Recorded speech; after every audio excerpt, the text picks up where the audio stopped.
नमस्कार साथियों, स्वागत आप सभी का सौदागर के आज के इस नए वीडियो में। साथियों, हमेशा की तरह आपके सवालों का जवाब सटीक देने का प्रयास इस एपिसोड में भी रहेगा, जो कि है सवाल जवाब का 105वां एपिसोड। लगातार आप लोगों की ब्लेसिंग्स बनी हुई है सौदागर के ऊपर। यदि आप सौदागर से पहली बार जुड़े हैं तो आप अपने चैनल सौदागर को सब्सक्राइब करके बेल आइकन प्रेस करना ना भूलें। और आपके मन में जो भी दुविधा है आप कमेंट सेक्शन में लिख के बताइए, या फिर डिस्क्रिप्शन में हमने क्वेरी कंसर्न फॉर्म डाल रखा है, उसे प्रेस करिए, अपनी समस्या हम तक पहुंचाइए। कोशिश रहेगी आपको इन पर्सन कंसल्टेशन दिया जाए, आपकी समस्या का समाधान जल्द से जल्द किया जाए। चलिए आगे बढ़ते हैं और ले लेते हैं पहला सवाल। आशुतोष अग्रवाल जी हैं, इन्होंने लिखा है exact ready reckoner rate survey number से कैसे निकालें। देखिए आशुतोष अग्रवाल जी, बड़ा अच्छा सवाल है और कुछ एपिसोड पहले हमने इस सवाल का जवाब दिया हुआ है, पर फिर भी यहाँ पे दे देते हैं। वेबसाइट आप डिस्क्रिप्शन में जाके देख लीजिए, वहां पे हमने एक वेबसाइट दे दिया है, IGR महाराष्ट्र का है, गवर्नमेंट की वेबसाइट है। उसे आप प्रेस करेंगे, डायरेक्ट लिंक है, सीधा आप लॉगिन पेज पे पहुंच जाएंगे।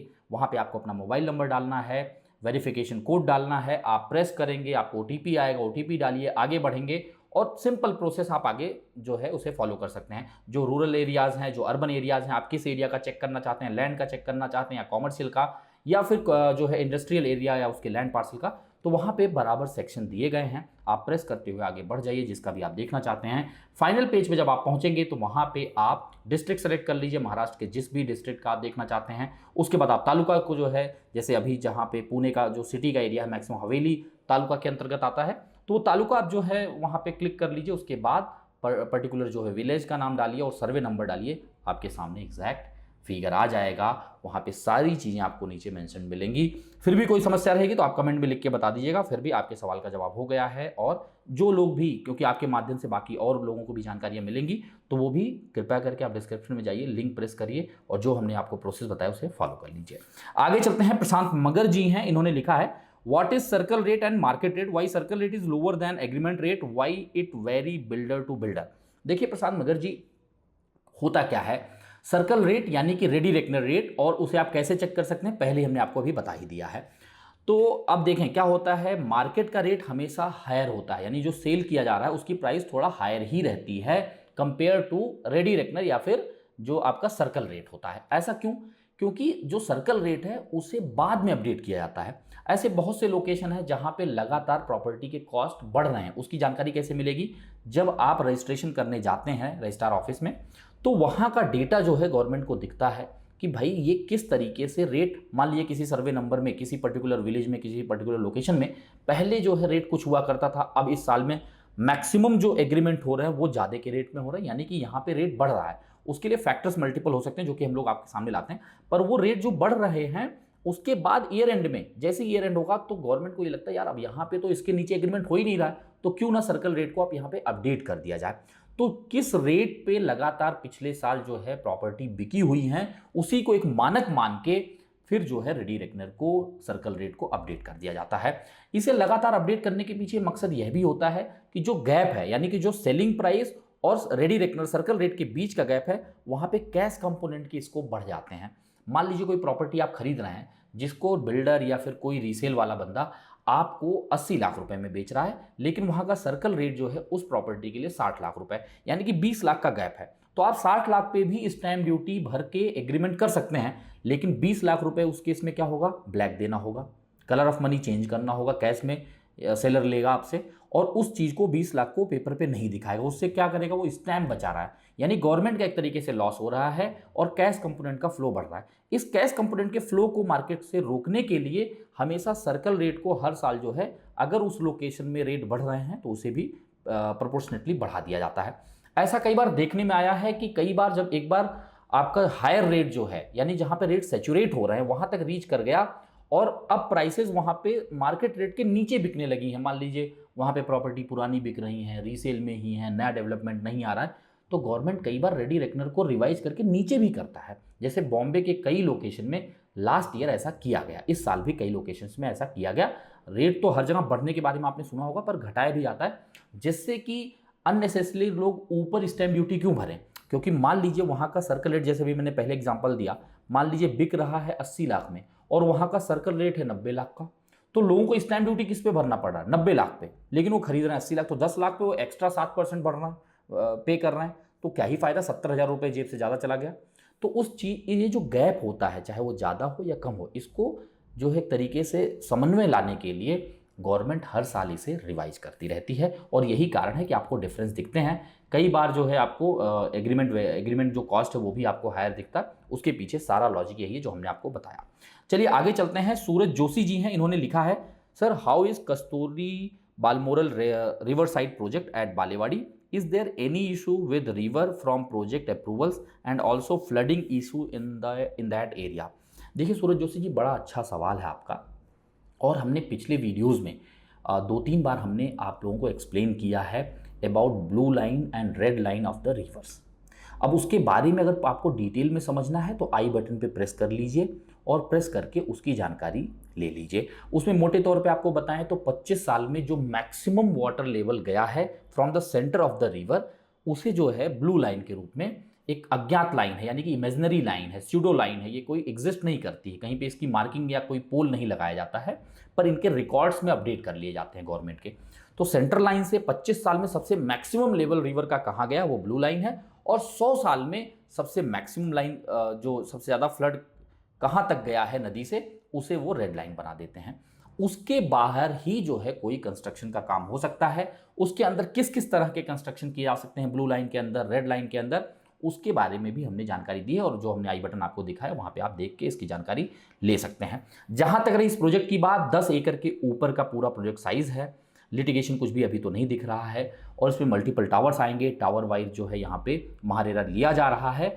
और एक चीज़ यह भी है कि जो यहाँ पे कंस्ट्रक्शन किया जा रहा है वो ब्लू लाइन रेड लाइन के बाद, इसके अंदर आप देखेंगे एक डीपी रोड भी जा रहा है और कुछ एमिनिटीज स्पेस भी छोड़े गए हैं जो कि एज पर रूल कोई दिक्कत नहीं है। अब रही बात कि फ्लडिंग यहाँ होगी कि नहीं होगी, अगर आप 2019 और 20 की बारिश की सिचुएशन देखें तो बानेर, बालेवाड़ी, वाकड पूरे हाईवे पे आप देखें अगर, तो उस समय काफ़ी ज़्यादा फ्लडिंग की सिचुएशन बनी थी। और फ्लडिंग इस बार भी कही जा, क्योंकि इस बार लगातार बारिश होने के बजाय पैचेज में काफ़ी ज़्यादा बारिश हुई है। जहाँ पे आपने फ्लडिंग की सिचुएशन देखी होगी उसका मैक्सिमम रीजन ये निकल के आया है, जिस पे हमने वीडियो भी बनाया हुआ है, कि प्रॉपर जो है आउटलेट ना होने की वजह से जो आपका रेन वाटर को आप कैसे मैनेज करने वाले हैं, इसका प्रॉपर जब तक आप जो है चाहे वो डेवलपर के साइड पे हो, जितना उनका लैंड पार्सल, या फिर सिविक बॉडीज़ के लेवल पे हैं, जब तक आप उस ड्रेनेज सिस्टम को स्ट्रॉन्ग नहीं करेंगे, उसको प्रॉपर क्लीन नहीं रखेंगे और हम अपने लेवल पे गार्बेज जो है रोड पे ना करें, समय पे उसे सिविक बॉडीज़ के द्वारा साफ़ किया जाए, तो शायद इसकी समस्याएं कम होंगी। क्योंकि देखिए फ्लड की सिचुएशन जब बनती है, हैवी रेन हो जाए और अपने यहाँ तो डैम्स हैं, डैम्स खोले जाते हैं, तो उस समय कई बार जो है वाटर लेवल जो है रिवर्स का बढ़ता है, तो ऐसी सिचुएशन में जल्दी फ्लड नहीं आते हैं। लेकिन जब आपका ड्रेनेज सिस्टम ही फेल हो जाता है तो बनती है सिचुएशन। पर आप ये नहीं कह सकते कि फ्लड की सिचुएशन नदी के आसपास नहीं होती है, कई बार बन जाता है, 2019-20 में भी हुआ था। पर अगर वो ब्लू लाइन रेड लाइन के बाद बनाया जा रहा है तो समस्याएं कम होती हैं और उसका जो लेवल होता है उससे ऊपर ही इनको फाउंडेशन रखना होता है, जहां से रेजिडेंशियल सेगमेंट शुरुआत होती हैं। तो मुझे नहीं लगता ऐसी कोई खास समस्या है। आप बाकी चीज़ें समझ लीजिए, आपकी रिक्वायरमेंट कैसी है, आपका बजट कैसा है, क्या चीज़ आप चाहते हैं, कब पोजीशन चाहते हैं, और भी तमाम एंगल उस लोकेशन के बारे में आप अपने लेवल पे रिसर्च कर लीजिए। कहीं समस्या लगती है, जैसा हमने आपको बताया, क्वेरी कंसर्न फॉर्म हमने डिस्क्रिप्शन में डाला हुआ है, उसे प्रेस करिए और अपनी समस्या हम तक पहुंचाइए। इन पर्सन कंसल्टेशन देने का प्रयास रहेगा। आगे चलते हैं, शाम श्रीवास्तव जी हैं और इन्होंने लिखा है, can we get conveyance deed done for society if promoter has 1 flat unsold and index 2 for that flat. देखिए अगर कोई भी प्रॉपर्टी अनसोल्ड है तो उससे उतना फर्क नहीं पड़ता जब अगर डेवलपर ने, प्रमोटर ने society, cooperative housing society form करके आपको हैंडओवर कर दिया हो। अगर उसने हैंडओवर नहीं किया है तो फिर आपको समस्याएं आ सकती हैं। डेवलपर से आपको बात करना चाहिए, आप सभी लोगों को, यानी कि जो भी कोऑपरेटिव हाउसिंग सोसाइटीज़ के मेंबर हैं, चाहे सेक्रेटरी हों, चेयरमैन हों, जितने भी उसके मेंबर्स हैं, वो सब लोग मिल के सोसाइटी के सारे मेंबर के बिहाफ पे डेवलपर से डिस्कस करें कि वो कन्विंस डीड कर दें। अगर डेवलपर बार बार रिमाइंडर देने के बाद, लिखित रिमाइंडर देने के बाद भी अनसुनी कर रहा है, नहीं मान रहा है, तो आप लोग डीम्ड कन्विंस डीड के लिए अप्लाई कर सकते हैं, जिसके बारे में हमने पिछले वीडियोस में बताया है। और आप सभी से रिक्वेस्ट रहेगी, अगर आप नए जुड़े हैं, 2-4 वीडियो ही सौदा घर के देखे हैं, तो पीछे हमने 800 के आसपास वीडियो अपलोड कर दिए हैं, जिसमें लगातार पुणे रियल एस्टेट और इसके फैक्ट्स के बारे में ही जानकारी दी है। तो उसे भी आप देखने की कोशिश जरूर करिए, क्योंकि तमाम जानकारियां आपको वहां से भी मिलती जाएंगी। तो आप लोग डेवलपर से लिखित संवाद स्थापित करिए। नहीं बात बनती है तो डीम्ड कन्वेंस के लिए आप आगे बढ़िए। डीम्ड कन्वेंस कैसे करते हैं पिछले वीडियोस में हमने बताया हुआ है, या फिर आप किसी अच्छे कंसल्टेंट से भी इससे सलाह ले सकते हैं। आगे चलते हैं, अगला सवाल है श्रेय जी का। इन्होंने लिखा है, डज माढ़ा कोटा built by developers get access to project amenities. देखिए श्रेय जी, अगर कोई पर्टिकुलर प्रोजेक्ट है, मैं पर्टिकुलर प्रोजेक्ट और कोई बड़ा टाउनशिप है, मान लीजिए 40 एकड़ का 50 एकड़ का कोई टाउनशिप है, या फिर कोई एक इंडिविजुअल प्रोजेक्ट है, तो उसे समझिए। मान लीजिए कोई 5 एकड़ का प्रोजेक्ट है। अब माढ़ा जो है बनाना मैंडेटरी है।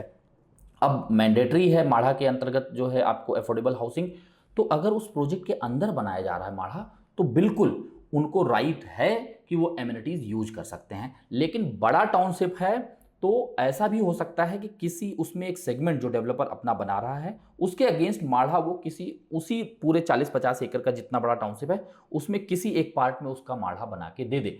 ऐसे केस में वो यहाँ आके एमिनिटीज नहीं यूज कर सकते हैं, क्योंकि डेवलपर जो है पहले ही प्लानिंग करके एक साइड में जहां से उनको प्रॉपर एंट्री एग्जिट मिल सके वहां पे माढ़ा का प्रोविजन कर देते हैं। लेकिन अगर एक कोई पर्टिकुलर प्रोजेक्ट है, सेगमेंट है, उसके अंदर माढ़ा है, तो बिल्कुल वो उनका अधिकार है कि वो एमिनिटीज यूज कर सकते हैं, और उनका जितना प्रोपोर्शनेट एरिया है उतना उनका भी हिस्सेदारी बनती है, जिम्मेवारी बनती है, वो मेंटेनेंस आने वाले समय में भरेंगे। इसमें कोई भी कंफ्यूजन नहीं होना चाहिए। आगे चलते हैं, पल्लवी गायके जी हैं, इन्होंने लिखा है, sir after taking possession of my new flat I want to remove a non load bearing internal partition wall and double my hall size hall size. Also shift the bathroom door to an adjacent wall. Am I required to take prior permission for such renovation? देखिए पल्लवी जी, पहली चीज़ तो ये देख लीजिए, क्या आपके society का convince जो ऑक्यूपेंसी सर्टिफिकेट है वो आ चुका है कि नहीं। जाहिर सी बात है आ चुका होगा, तभी आपने पोजीशन लिया है, और ऐसे केस में ऐसा भी हो सकता है कि आपने रीसेल लिया हो, तो वो चीज़ फिर भी आप देख लीजिए। अगर वो आ चुका है तो डेवलपर को, प्रमोटर को कोई दिक्कत नहीं है। अगर सोसाइटी फॉर्म हो चुकी है, आपका कन्वेंस डीड हो चुका है, फिर प्रमोटर का कोई लेना देना नहीं है। आपको सोसाइटी में एक बार बात जरूर कर लेनी चाहिए कि मैं चेंजेस कर रहा हूँ, तो उनका एक टाइमिंग होता है कि जिससे साउंड पोल्यूशन ना हो, किसी और को डिस्टर्बेंस ना हो। इसके लिए कोई ऐसी परमिशन की ज़रूरत है नहीं, क्योंकि आप लोड बियरिंग जो कॉलम्स हैं, बिम्स हैं, उस पर कुछ इम्पैक्ट नहीं करने वाली हैं। इंटरनल जो आपके बाइफर्केटिंग वॉल हैं, जैसे आपने कहा पार्टीशन वॉल हैं, उसे हटा के आप अपने हिसाब से उन चीज़ों को रिनोवेट करना चाह रही हैं। इसमें कोई समस्या नहीं है, क्योंकि वो आपका कारपेट एरिया है और उसमें आप अपने हिसाब से चेंजेस कर सकती हैं। हाँ, अगर वो टनल फॉर्म कंस्ट्रक्शन होता, जैसा कि अभी नया बन रहा है नए मैकेनिज्म पे, तो वहाँ पे आप कोई भी वॉल रिमूव नहीं कर सकती हैं, सिवाय कोर कटिंग के। अगर कुछ चीज़ें आपको इधर से उधर कोई कनेक्शन है, कोई पाइपलाइन है ले जाना, उसके अलावा आप कोई भी वॉल हटा नहीं सकती, क्योंकि सारे के सारे वॉल लोड बियरिंग वॉल होते हैं। पर आपका कन्वेंशनल कंस्ट्रक्शन होगा, पुराने मैकेनिज्म से बना होगा, तो वहाँ पे आप आराम से ब्रिक वर्क के जो वॉल्स हैं उसको रिमूव कर सकती हैं और अपने हिसाब से चीज़ों को बना सकती हैं। आगे चलते हैं, ऋत्विक काले जी हैं, इन्होंने लिखा है, booked resale flat for 82 lakhs, owner just before agreement on 7 September this year denied paying TDS by giving reason he is not going to get benefit of it and put the burden on me, so it is costing me 82,000 more now. What can I do now? I want to proceed with this. It will be grateful if you can help with this. Thank you so much Ritvik ji, आपने सवाल किया है और शायद इसके माध्यम से काफ़ी लोगों को जानकारियां मिलेंगी। रीसेल में कई बार ये कन्फ्यूजन बनता है। देखिए, उनको बेनिफिट नहीं मिलेगा ये कहना गलत है, या तो उनको जानकारी नहीं है या फिर ये जानकारी होने के बाद की बदमाशी है। क्योंकि टीडीएस है क्या? Tax deducted at source. जब कोई भी प्रॉपर्टी का खरीद फरोख्त होता है और उसका कॉस्ट, एग्रीमेंट कॉस्ट 50 लाख या उसके ऊपर होता है, तो 1% टीडीएस के रूप में डिडक्ट करना होता है बायर को। और वो उस, मान लीजिए 50 लाख की प्रॉपर्टी है तो 50,000 रुपये वो कम देगा सेलर को, और वो 50,000 क्या करेगा, उसी के टैन पैन के अगेंस्ट। पैन क्यों?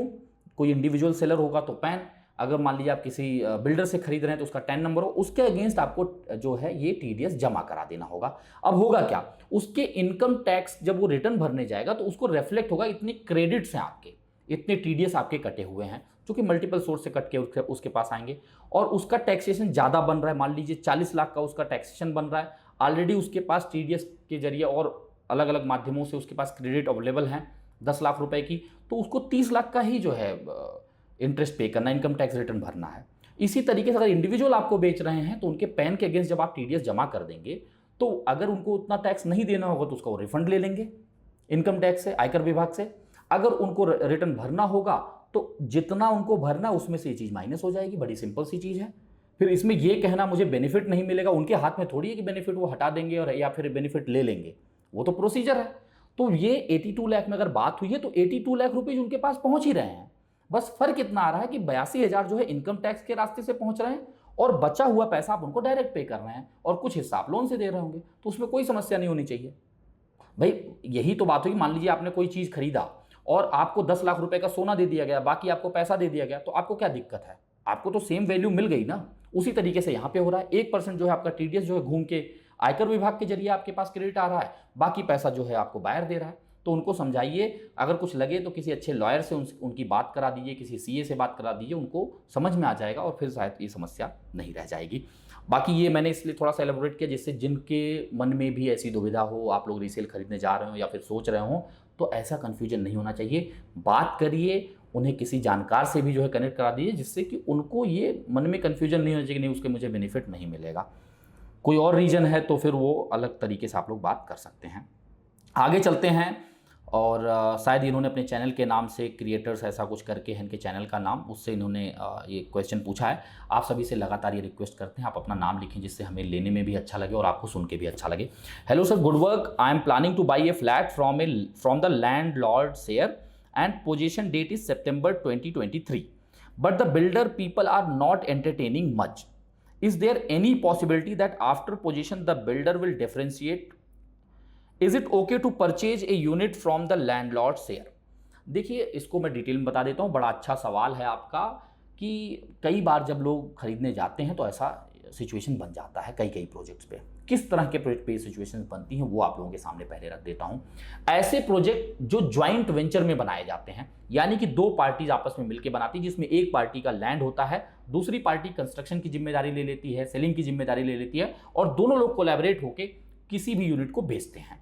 अब वहां पे क्या होता है, कुछ शेयर तो पैसे के रूप में लैंडलॉर्ड ले लेते हैं कि मैं इतने इतने समय पे इतना इतना पैसा मुझे चाहिए, और कुछ शेयर को, कुछ पैसे के शेयर को वो एक तरीके से इनकैश करते हैं यूनिट के अगेंस्ट कि भाई चलो ठीक है, मुझे 50 लाख रुपए जो आप देने वाले हैं उसके अगेंस्ट मुझे यूनिट दे दीजिए, 2 करोड़ देने वाले हैं उसके अगेंस्ट मुझे यूनिट दे दीजिए, इतना मुझे पैसा दे दीजिए। तो वो उनके एग्रीमेंट का एक पार्ट होता है जिसमें दोनों पार्टी एग्री होती हैं। मान लीजिए किसी प्रोजेक्ट में 50 जो है फ्लैट्स हैं, उसमें 10 फ्लैट का शेयर लैंडलॉर्ड को जा रहा है। अब एक ही डेवलपर बना रहा है, एक ही ईपीसी कंपनी बना रही है, एक ही तरह का लेआउट है, जो डेवलपर बेच रहा है प्रमोटर, और जो लैंडलॉर्ड को दिया जा रहा है। अब सिर्फ फर्क इतना है कि जो 10 फ्लैट का शेयर लैंडलॉर्ड का है, ये लैंडलॉर्ड उसे रेडी पोजीशन भी बेच सकता है या फिर अंडर कंस्ट्रक्शन में भी बेच सकता है। पर यहाँ पे क्लैसेस क्यों आते हैं? जैसे आपने कहा कि वो एंटरटेन कम कर रहा है, जो बिल्डर का आदमी, जो प्रमोटर का आदमी है, वो क्यों एंटरटेन कम कर रहा है? क्योंकि उसको उससे कुछ फायदा ही नहीं है भाई, उसको 1 रुपये मिलना नहीं है। पैसा जाएगा किसके हाथ में? लैंडलॉर्ड के हाथ में। खरीदेगा कौन? बायर। और अगर आप लैंडलॉर्ड का खरीद रहे हैं तो उस यूनिट के बिकने के चांसेस जो प्रमोटर के थे वो रुक गए। तो वो तो चाहेगा पहले मेरी यूनिट बिके, और अगर लैंडलॉर्ड को बेचना है तो लैंडलॉर्ड इसी प्रमोटर के थ्रू बेचे। तो उसका अगर कॉस्ट 40 लाख है तो प्रमोटर कहेगा चलो ठीक है, तुमको 40 लाख रुपए मिल जाएगा, या तुमको मैं 38 लाख रुपए दूंगा, सारी यूनिट दो, मैं कितने में बेचूं उससे तुम्हें मतलब नहीं होना चाहिए। तो मान लीजिए 40 लाख में उसने बात कर लिया और उसको बेच रहा है मिनिमम 45 लाख में, 50 लाख में, तो जो ऊपर का पैसा 5-10 लाख रुपए आ रहा है वो भी प्रमोटर को मिल गया। अब इसमें होता क्या है कि एक तो उसने लैंडलॉर्ड को मनाया यूनिट देके, अब उसके ऊपर की भी मलाई खा रहे हैं ये लोग। इसी के चक्कर में ये क्लैसेज आते हैं और एंटरटेन उतना नहीं करते हैं। End of the day promoter यही चाहता है कि लैंडलॉर्ड हमारे थ्रू ही भेज ले, जिससे मेरी भी यूनिट बिके, और जब मेरे पास समय बचेगा, कोई कस्टमर कुछ ज़्यादा निगोशिएशन चाहेगा तो मैं लैंडलॉर्ड का भेज दूंगा, उसमें भी कुछ पार्ट मुझे मिल जाएगा। तो आप कोई चीज़ कन्फ्यूजन दिमाग में मत रखिए, एक ही तरह का यूनिट है, कोई डिफ्रेंशिएशन कर नहीं सकते हैं। कोऑपरेटिव हाउसिंग सोसाइटी बननी ही है, बनने के बाद वो आप लोगों के हाथ में आ जाएगा, कन्वेंस डीड हो जाएगा। अगर डेवलपर कन्वेंस डीड नहीं करता है, प्रमोटर नहीं करता है, तो कल को आप 1-2 महीने बाद जो है डीम्ड कन्वेंस डीड के लिए अप्लाई कर सकते हैं। दोनों केसेस में आप चाहे लैंडलॉर्ड से खरीदिए या फिर प्रमोटर से खरीदिए, यूनिट एक ही है, लेआउट एक ही है, प्रोजेक्ट एक ही है, एक ही रेरा के अंतर्गत है, तो कोई समस्या आपको नहीं आने वाली है। तो साथियों, आप सभी को सौदागर का प्रयास कैसा लगा हमें कमेंट सेक्शन में लिख के बताएं, लाइक करें, और जो भी मन में है अच्छा लगा है तो भी लिखिए, जिससे ज़्यादा से ज़्यादा लोगों तक ये जानकारियाँ पहुँचें और आप लोगों तक ऐसे ही informative videos, reviews, location reviews और तमाम चीज़ें जो रियल एस्टेट फैक्ट से जुड़ी हैं आप लोगों के सामने आती रहें। जल्द मिलेंगे एक नए वीडियो के साथ, एक नई जानकारी के साथ। तब तक के लिए धन्यवाद। नमस्कार।